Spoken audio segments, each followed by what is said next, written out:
And we are live. Woo! We did it. Technology worked. We all made it on time, which I don't know, for those of you who are new to this particular group of authors, is actually saying a lot because we're all super busy and important and not at all forgetful and have trouble with time zones. Not at all. That's me in New Zealand. Which is why I organize these things. It's like I know what time zone I set and I never have to question. And I was ready to turn up yesterday, right, Andy? I'm like, hi, That's see right. you in half an hour. And he's like, tomorrow. 23 and a half hours early. That's how excited Eileen is. Well, for those of you who are joining us, thank you so much for hanging with us for the next little while. We're going to be talking about all kinds of thief and thievy things in fantasy. It sounds ridiculous, I know. But I'm Andy Peloquin. Joining me are Eileen. How do you say your last name? I'm going to say Mueller, but I feel like that's wrong. Müller. Mueller. Okay, good. Müller. That's the way it is. It's like if you go, yeah. Mueller. Very good. I love it. And the wonderful J.A. Andrews and Robert Zangar. You guys have heard enough about us and all of our books and stuff because you're here in this group. So we're just going to dive right in talking about Thieves. Now, who are your favorite thieves? Obviously, Alana from Queen of Thieves is everybody's favorite thief for the month. We'll get that out of the way. But after that, who would you say is your favorite thief in fantasy? Anybody? I'm going to go with a little bit of an unconventional one, but Conan. A lot of people don't really see Conan as a thief, but he really is. He totally is. Yeah. That's so cool. So when you first meet him in, I think, the original Conan stories, he was a thief, big barbarian dude. And it's only when he went back and sort of built his backstory that you get to the sort of the warrior tribe and all of that. And then, of course, you get the Conan the King side of things. But yeah, you're right. The most classic RE8 stories were all him stealing stuff. Yep. Yeah, nice. All heist adventures. I actually just got finished reading all of Robert Jordan's Conan books, and he's primarily a thief, and it was just kind of fun and refreshing having this big burly guy being a thief instead of what we kind of typically have as the short, wiry type of stealthy individual. And Conan's stealthy, but it's just kind of it's different, and you don't really see that nowadays in fantasy. Interesting. Now, how did those compare to the original? So there's the Robert Edward Howard ones, and then there's like L. Sprague de Camp, and there's a couple of other, and then Robert Jordan is much more modern, and there's even been more like super modern additions to the Conan lore. How do those newer ones hold up against the older ones? I felt like Robert Jordan felt like it stayed really true to the character. Of all the non-Howard Conan books, I would say his is probably the truest. But there's also kind of little hints of the Wheel of Time in there. Like even in the third one of I can't remember what it was called, but there was a Great Lord of the Dark, and he had his chosen, and I was like, oh wow, I can see where he was experimenting with some of these ideas and bringing that into the Robert E. Howard universe and saying, okay, this is far ancient stuff. The Hyborian Age is way back there, and I can see where he took with the Wheel of Time, saying, oh, we're just going to go the opposite direction and go far forward. But the writing was great. Lengthwise, they're not too bad. Like they're anywhere between 60,000 and 70,000 words. So for Robert Jordan writing a short book, yeah, that's definitely a short story for him. Well, that's the size of a standard novel, right? So right, yeah. Janice, what about you? Who would you say is your favorite thief in fantasy? So it's funny that you picked somebody huge, Robert, because I have two like old school ones, and it's Silk from the Belgariad and Tasselhoff from the Dragonlance, and they're both small. I love Tasselhoff. Yeah, they're both just like they're those fun thieves, right? Like they just get in and out of everything. Tasselhoff's hilarious, right? Because he's never actually stealing; he's just borrowing, and it just got in my pocket. And so just the two of them are just so much fun, but such a good part of the companions that they travel with. And yeah, they're definitely my favorite. There was that one book where it was basically just Tasselhoff and a couple of other characters. Like, it was all about him, and it was just so awesome to see up close his. It is absolute kleptomania, but it's so innocent. He's like, I found it. You know, it wasn't safe in the guy's pocket who it actually belongs to. So he's like, half the time he's like, wait, how did this end up here? He legitimately doesn't know how it ends up there. I found that character endlessly amusing. I was Googling him, actually, because it's been so long since I read those books, and so I was Googling it, and one of the things it said is that when two of them meet, they like have such a, like, their idea of possession doesn't even really apply to themselves. They'll both like dump their bags out and go through and exchange things. And I just thought it was kind of refreshing to have like a thief who's not like, he's not doing it out of greed, right? He's just like, he finds stuff. He's like, oh, that ended up in my bag. I remember that. I think that was actually a scene in that one book that was about Task, where I think he meets a female Kender, and they basically just sit right down in the middle of the road, empty out their bags, and just start like, and it's not even trading. It's like, oh, they're just like picking stuff out of each other's things. That was so much fun. What about Silk? I don't remember Silk from the Belgariad. So he was like, he had some kind of royal history. He's some kind of prince or nephew to the king. I don't know, something.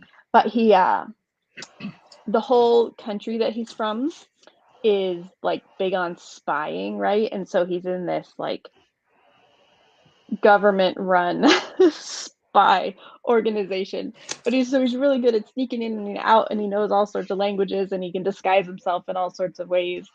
He's really sneaky, so he can steal whatever he wants. But and like all the people in this like guild, they have like a secret sign language that they do really subtly to each other, and so they like find each other out in the world. And so he's kind of one of the main, I don't even know how many people were in that group. It grew as the series went on, probably like 9 or 10 by the end, but he's one of the main ones that shows up early, and he's just the whole time, like early on too, you're like, is he really like disreputable, or can we trust him? We're not really sure, just because he's just so very much like a little spy. He's very like weasel faced and little and sneaky. So, but also hilariously funny.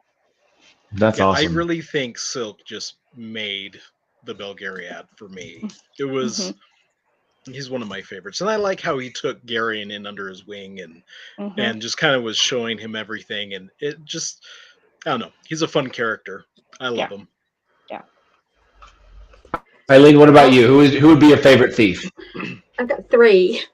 And this is a really obvious, smack you in the face one, but of course it's to do with the dragon, so I have to mention it. And that's Bilbo, the thief in The Hobbit, who's going to try and get stuff back from Smaug the dragon. So, but anyway, aside from that, because he's not that much of a brilliant thief until the final scenes where he actually does steal stuff.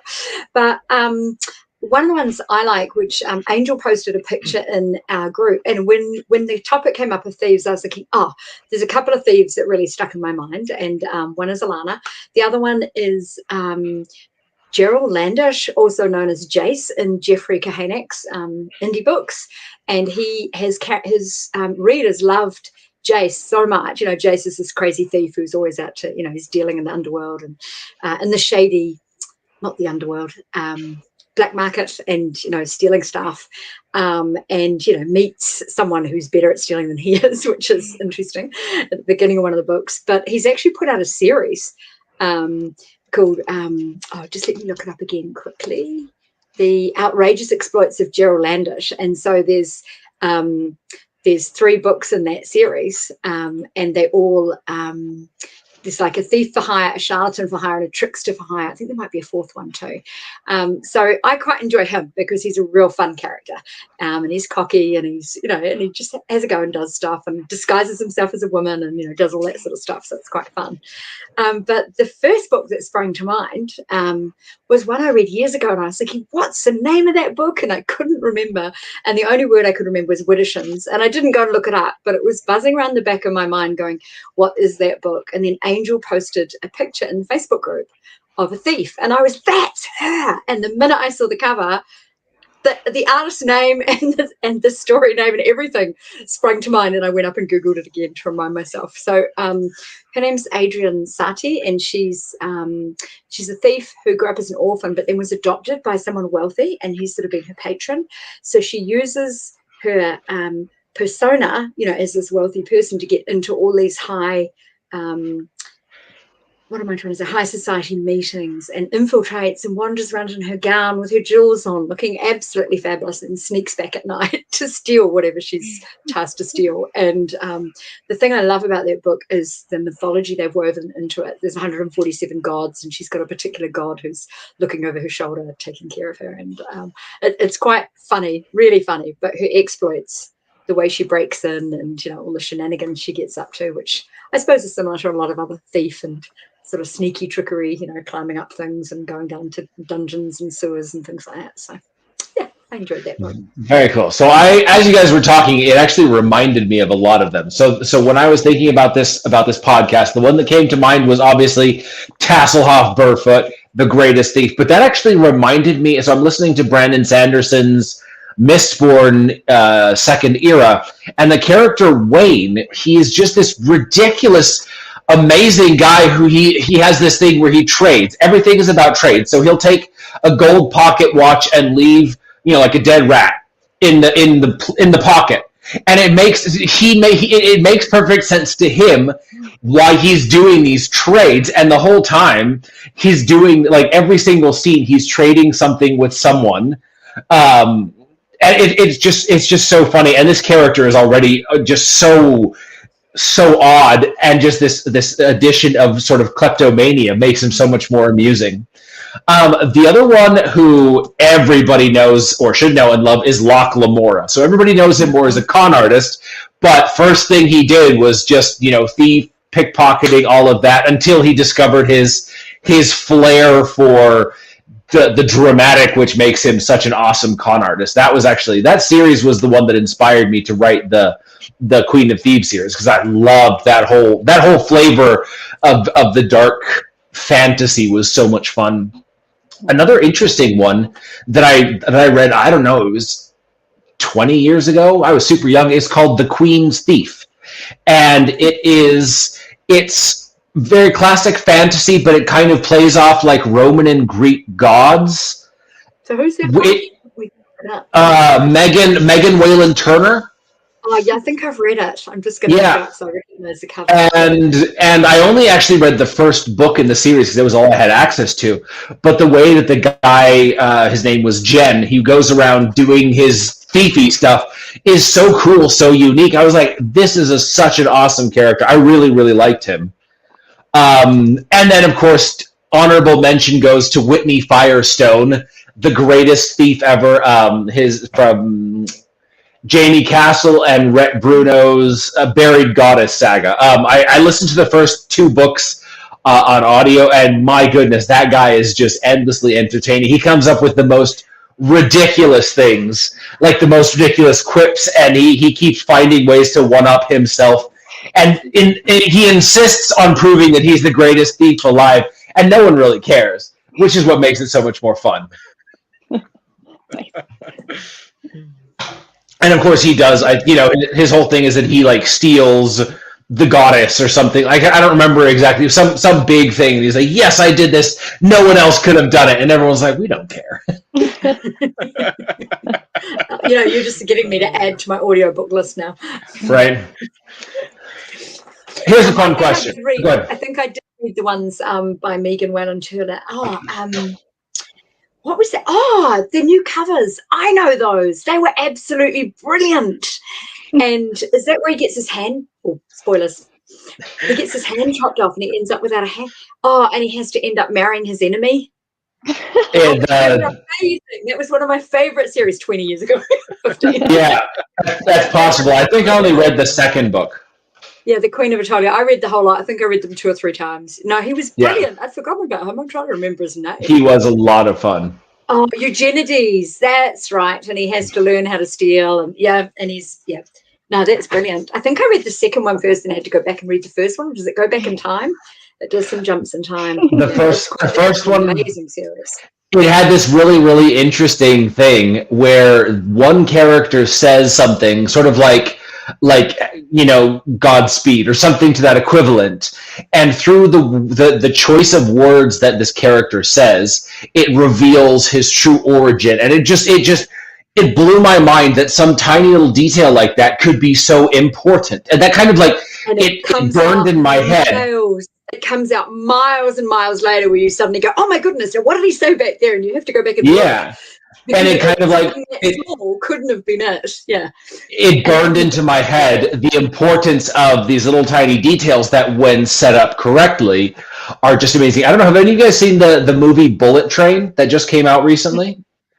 No, I've heard of it, but I haven't seen it. In the movie Bullet Train, the movie itself is a fun adventure, but there's one character in it who is a huge fan of Thomas the Tank Engine, right? He grew up in an orphanage, and watching Thomas the Tank Engine taught him everything he needed to know about life and people. And the whole movie, this character is relating everything to Thomas the Tank Engine, and it's this little tiny, ridiculous little detail that is just so genius. And this is one of those things that, as a writer, I am blown away by, because the guy who wrote this movie made something like, let's be honest, we've all watched Thomas the Tank Engine as a kid, and it's, great kid stuff, but zero value to our current lives. But the way that he threads. No, there's a lot of value. I have a son who is fixated on Thomas the Tank Engine, which is why I'm laughing so hard, because we would go out places as a kid and you go, oh, look, that's just like Thomas, or so-and-so did this. Like,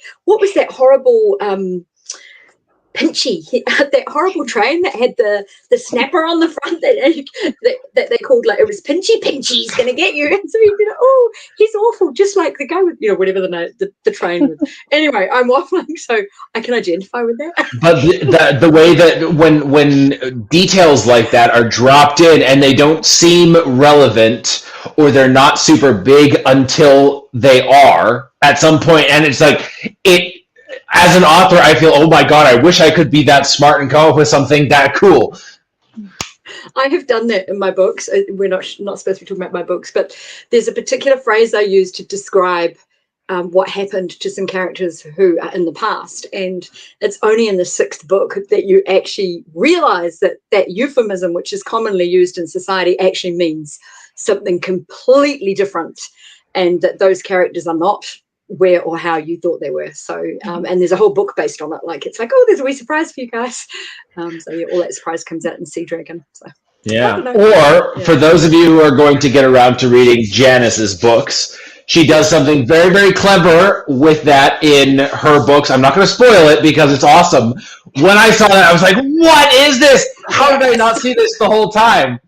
And I like that. I like being surprised like that. Yeah, and it's when you get to that point as a reader where you suddenly go, oh, I should have known, because they always refer to it as that. And then it's there. Oh, that's really cool.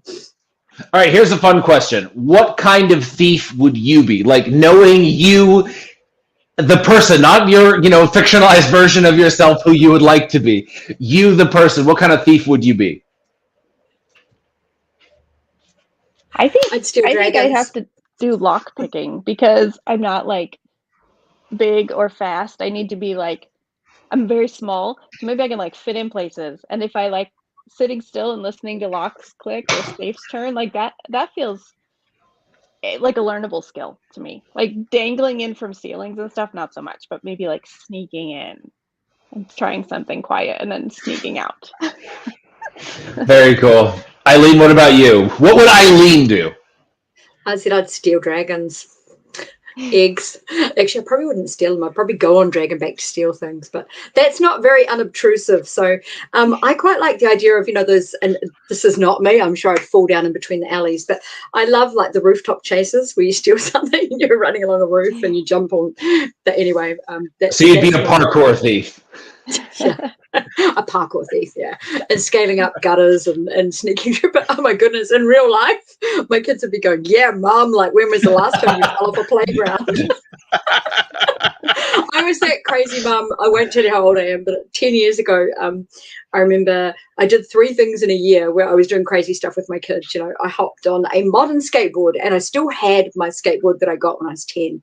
And I still used to skateboard around the yard and say to the kids, "Oh, you can do this," and show them little tricks. And then I got on one of the kids' skateboards, which they're weighted differently.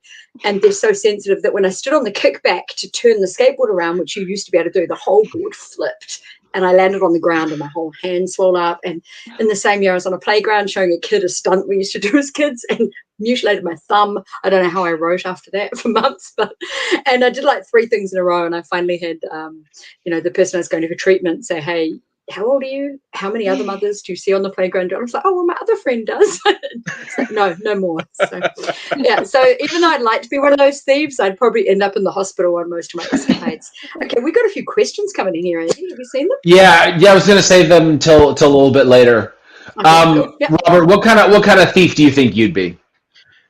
I would definitely lean towards more of the stealth kind of just sneaking about. And I could see myself going into museums, taking museum pieces, because I like history, and maybe not even taking it, maybe just sneaking in and having some time to myself to be alone in the museum, checking things out, because I'm a writer. I'm a type of person that's likes to be alone, and I could see myself doing that.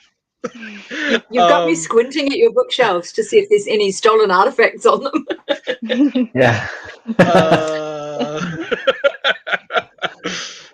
Yeah, I don't know. I feel like given my size and build, I'd probably be one of those like I'd probably end up being a mugger, truth be told, because I'm about as stealthy as a runaway wagon full of pots and pans, like there is nothing stealthy about me. I do think that I could be somewhat of like a con artist though, like with a couple of really well crafted cons.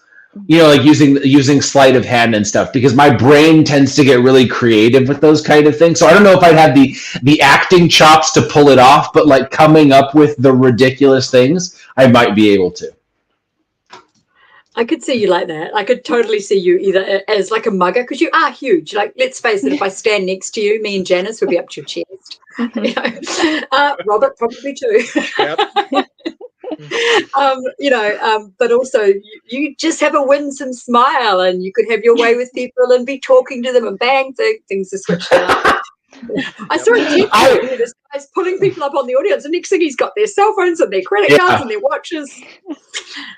That would be amazing. I do think I would be one of those, like, I don't know if I could actually pull it off, but like the gentleman thieves, or like the highwayman style thing, where it's not, I'm going to kill you and take your money. It's, I'm very sorry about this, but I'm about to rob you, that kind of thing. It's always a very, very fun trope in movies and TV shows and books and stuff when they have that kind of character who knows that he's committing a crime or they're committing a crime, but they're very polite and very genteel about it. It makes it so much more, entertaining.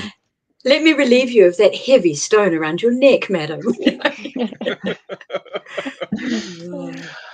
Now, here's a question for you. Would you carry a weapon as a thief in a fantasy setting? And if so, what weapon would you carry? My wit. Well, you may debate that I have any, but I'm just thinking, would I actually want to cudgel someone, or I'd probably just bring my dragon, don't you think, Robert? I think for me it'd be a toss-up between a magic sword or a wand that I could do magic with. What kind of magic? Well, definitely something that would allow me to be more sneaky. Maybe something that could allow me to be invisible. Maybe knock out some people without them knowing. Put guards to sleep. I was going to say Yeah. magically you could freeze someone. So you could freeze them, Yeah. frisk them, take their valuables and be gone. Yeah. There you go. Yeah, I just finished reading Joe Abercrombie's Best Served Cold. It's this great revenge novel, so much fun. And they hire these poisoners, and the poisoners, they're very clever. Like, they knock out the guards. There's a guard inside the bank that they're trying to rob, and then they leave like a bottle of wine there and sprinkle some on his clothes. And it's like, no one's gonna believe that he wasn't drunk and sleeping on the job, no matter how much he protests. So he's gonna get fired, even though he's totally innocent. Obviously, this is Joe Abercrombie, so everyone is, varying shades of dicks. But I like that kind of thing would definitely be a good use of like that sleeping thing. You'd have to find a guard who wasn't, just trying to bring money home to his wife and kid. You can't be the bad guy. What about Janice? What are you going to do while you're lockpicking? What weapons would you need? No, I was thinking like, yeah, I'm not like big into fighting or killing. So yes, something that would like put people to sleep, maybe. Like, if they sneak up on you, like just some little like gas grenades, and then I guess I need my own gas mask so I don't knock myself out. Also. Gas grenades. Just put them to sleep, finish my work, get out. Sleeping gas, off we go. That sounds like fun. Isn't it interesting that we can willfully write all these battle scenes and we can, Andy's got assassins and when it comes down to weapons, actually we haven't asked him yet what his weapon is. But we're like, just something that will put people to sleep so we don't hurt them, but we'll go and murder our characters, our enemies in our books. Depending on what kind of guy I'd be, I might just carry like a great big sword that I would never actually have to use, but just having it there, it's like it is threat enough. Don't you carry one already? Like there used to be one on the back of your wall before you moved. It is in a different part of the office. Yeah. So there you go. He's already got his weapon, guys. I think we should. That's right.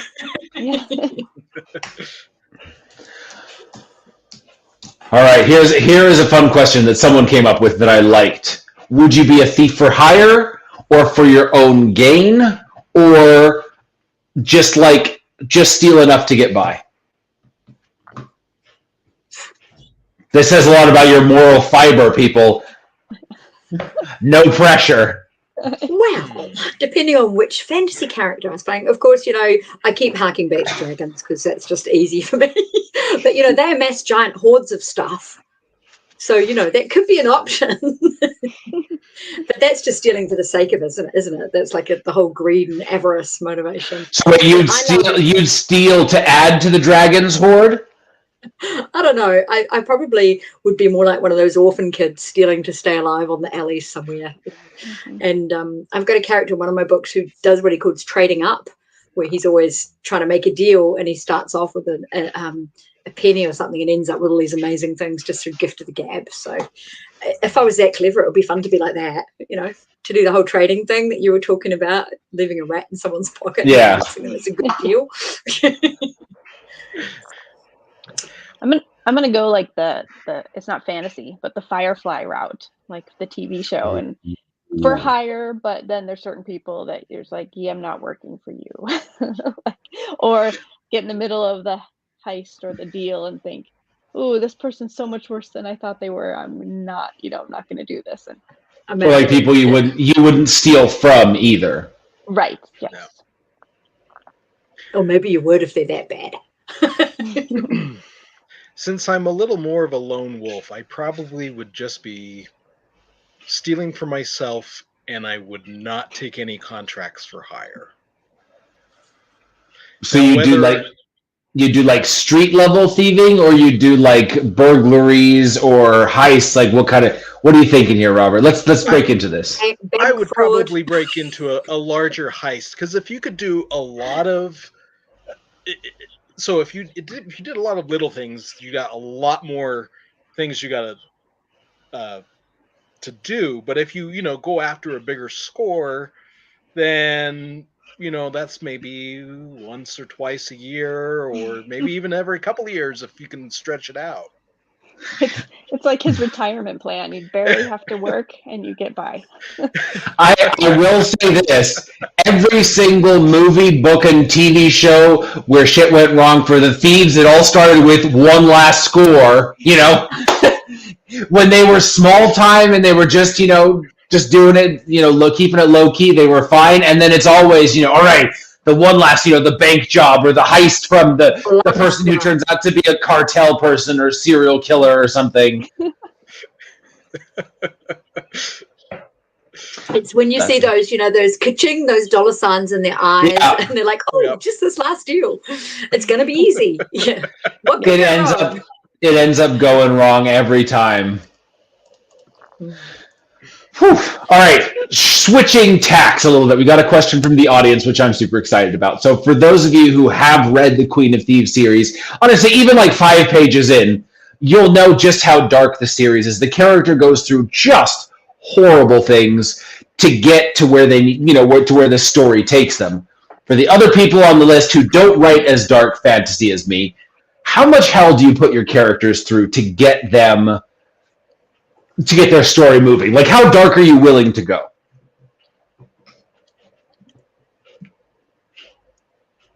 I'm going to wait for Robert or Janice to go first.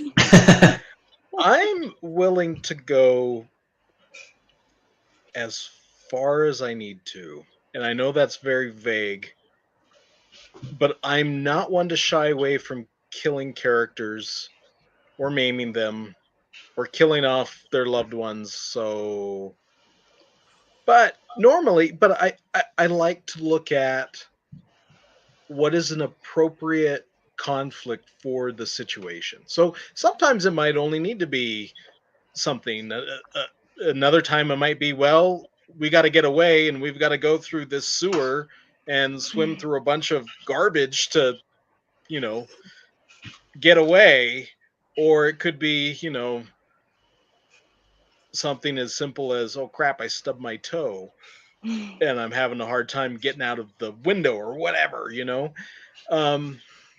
So it's for me, it's varying on what is an appropriate challenge for the heist, and if you can keep it, whatever is going to keep it going, and if it happens to be that his partner ends up dying, who has the the artifact or whatever, and then now he's got to go back for the body, but oh crap, there's a whole bunch of guards there, and whatever I need to do to up the stakes a little bit, I'm willing to do that. Now let me ask you this. Does your brain tend to go as dark as possible? Like on a scale of 1 to 10, how dark, 1 being light and fluffy, 10 being Queen of Thieves. Where does your brain tend to go? Mine goes just dark. It's like, okay, what is the worst possible thing that can happen right now? Let's make that happen. How does your brain react? I would say about a 7, maybe 7.5. I approve. Very cool. Janice, what about you? So I was going to say that I don't maybe do too much, because I was thinking sort of in terms of violence or them getting sort of physically hurt. But what I really like to do at the beginning of the story is just rip away whatever is most important to them, right? Like if protecting your sister is the most important thing, well then the decisions you made just wrecked that to the point where you can't recover from what, and now your sister hates you, or like your wife is dying and you can't save her, or your sister's been kidnapped and you can't find her. So so they are a little bit darker than I think of them as being, but it's just mostly maybe like just psychologically, what does this character really want and value, and how can I take that away from them abruptly and painfully so that they're shoved into doing what they didn't want to do anyway, which is get into whatever the main story is. But I think that would be on a macro level. So I will use the Keeper Origin series because I literally just finished reading it 3 days ago, fresh in my brain. Macro scale, yes, you did that. You ripped away the sister. But then chapter to chapter, it doesn't go super, super dark repeatedly. There are chapters where it's like, oh, here is a a turn that makes everything terrible. But there's always kind of like that one step down, one step up. Like it always stays pretty. Yeah, it doesn't. So you're like plunge into. You're like a 4 or 5 at most on the darkness scale. It doesn't get up high on the darkness scale, no. Okay. Well, will henceforth be known as the Andy Peloquin or Joe Abercrombie scale, depending on what kind of reader you are. Eileen, what about you? You look like you wanted to answer that one. So I write young adult fiction, right? So it's got to stay light and fluffy, right? Well, I found my books listed on a site. Well, it popped up as an alert or something, and it was like YA authors who are not afraid to go dark. And I was like, me? Go dark? But my books are filled with hope. And then I realized that, yeah, I do. I go quite dark. I love my characters to experience grief. Like I've had quite a lot of grief in my life. We've had lots of tragedies and things happen in our family over the last sort of 20 years. And so I think I love having people feel that really raw emotion. And I believe that one of the great ways that they can process their own emotions is by experiencing similar emotions in books and coming out the other end. So my books always end with hope, and people die on the way. All sorts of things happen. I had someone say I should have put trigger warnings on some of my books because they are YA. But the key with YA is when you go really dark is to pull out of that quite quickly or have people recover from it in some way. Having said that, yeah, I have beloved characters that die sometimes, but one of them in particular dies in a way where you actually see it coming. You see that she's getting very ill and that she is going to pass away sooner or later. And so there's lots of warning that when it happens in a completely different way than what you think. But yeah, so I don't know. And I'm not afraid to get characters into dicey situations. So there's a slave camp in my in Dragon's Realm. Commander Zen's has a slave camp, so people getting dragged off to the slave camp, people infiltrate the slave camp. There's a lot of difficult things that happen in a slave camp. There's some really sad deaths and things, but I always try and move through them quite quickly so that readers don't get stuck in that sense of helplessness, and that there's always a sense of hope and there's a sense of purpose, even when the characters think everything's lost. So I don't know where that puts me on the scale. That puts you like a 1 or 2. Oh, you gotta be like joking. See, for me, it's like we're gonna make the dark shit happen, and then we're gonna make the character sort of simmer in it and really just suffer through it, and then claw their way. For me, that is honestly what I love so much about the darker side of fantasy. Yeah, sort of like I love that about the Keeper Origins, how Sable's sister was ripped away from her, and so she's spending the entire 3-book series trying to get back to her. So that struggle, no matter how incapable or capable she is, no matter what happens, that struggle is something that you can admire immediately. And it's something that I, as a reader, connect to. So it's the same thing with my books. When every dark thing that happens to Alana, of which there are many, every single one of them is done to show the power of someone just keeping on fighting, no matter how dark or impossible. If the character keeps pushing through, keeps struggling, they will find a way out. And that, for me, is, I think, what appeals to me most about this. Someone was asking, I don't know if it was on Facebook or Twitter, a conversation, and I was like, for every low, there is an equal and opposite high. So you really drag the characters into the darkness. When they come out the other side, it's so much brighter. And that's something that happens in the Queen of Thieves. That's what I'm talking about. I think okay. You go down. Yeah, like in Dragon Hero, Tamaz spends most of his time in the slave camp and doesn't get out until right near the end. And every one of the things that happens, but the sense of hope is the fact that he just keeps going. Gotcha. There's 1,000 times where he could give in, and people in sewers, all sorts of stuff happening. There's 1,000 times when he could give in, and he doesn't. He just keeps going. Yeah.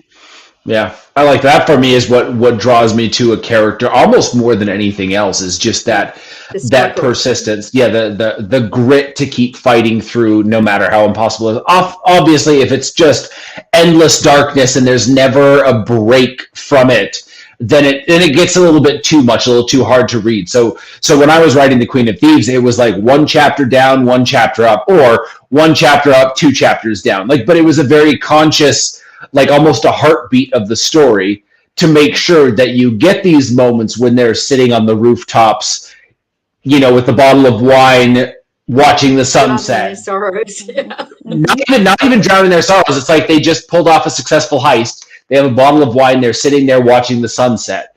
No, nothing wrong. Nothing can ruin that. Obviously, things can, but I don't let them. It just ends there.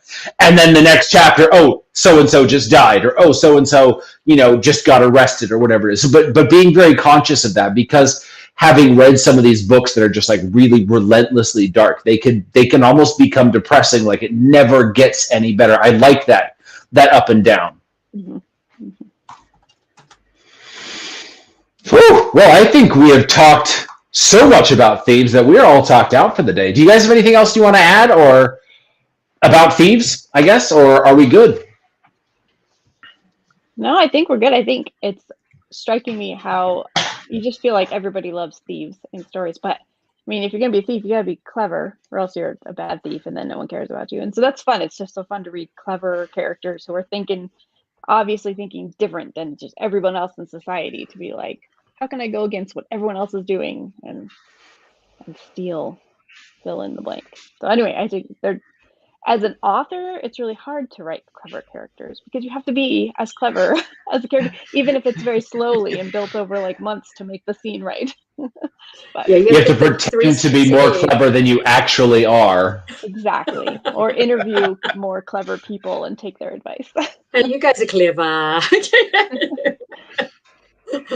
Yeah, no, it is real fun to write characters like that, isn't it? Where they're always got to be 3 steps ahead of everyone else, and have a plan ABC, and you watch everything go wrong, but they still have another plan, and that wasn't what they were doing anyway. They knew everyone was going to do that, but they were going to get around it, in a different method. Yeah, it is quite fun. I do think that's one of the appeals of Thieves, is that they're clever. They've got that. There's that cunning that, as a human being, you're like, man, I wish I could be prepared for something bad happens to me. Oh yeah, I got 3 backup plans. So seeing a character, or being able to embody a character that does that, it's sort of a little wish fulfillment. I, the author, may be totally unprepared for all the shit, but my character does all the cool things really well, so I can be a little happier with myself now. They're really cocky too. It's that cockiness and the arrogance and the total self-assuredness, the swagger, I guess. Yeah, that makes it fun as well. Yeah, that's awesome. All right, well, that's it for today's live hangout. Thank you guys so much for joining me, Janice, Robert, and Eileen. This was a whole lot of fun. Yeah, thank you. And I look forward to reading some more in Queen of the Night Girl. Yeah. Our readers do too. And we will be back hopefully next month with a discussion with the author of the month, ML Spencer. Who knows what she's going to talk about? I certainly don't. It's going to be fun. See you guys in a few weeks. Okie dokie. Thanks for joining us, everyone.